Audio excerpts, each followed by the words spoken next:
Next, a DailyMailTV exclusive, Sex, Drugs, and Rock and Roll. A stripper who dated rock legend Joe Walsh wrote a tell-all about the kinky time she shared with the musician and details what really went on in that world in the 70s.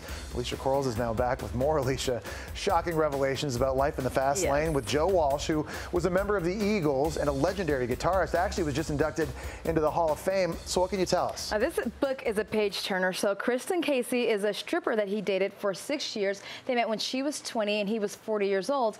In this tell-all book, she talks about sex, drugs, and rock and roll. Basically, she says they did a lot of drugs, tons of cocaine, that he was a functioning or not so functioning alcoholic. She also talks about what he liked sexually, a lot of BDSM. She says that they had sex with everything and everyone, from a coked out cross-dresser to gay guys to lesbians. They had threesomes, they had twosomes. She said they spent a weekend just smelling each other's scents once, but lots of drugs, lots of drinking, lots of craziness. Apparently, Joe Walsh just wanted to stand in front of a mirror holding a candle, and they would just stare at each other. So, sounds like a wild ride.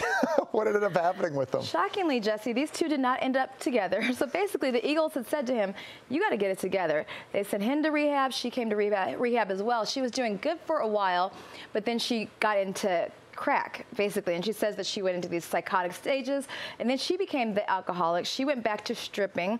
He had a couple relapses, but he's doing well now. He's touring with the Eagles, and she's now a sex therapist. She says she's sober, living in Austin, Texas. All right, so some way, shape, or form, it actually looks like things turned out okay for both of them. They're still alive, so that's good.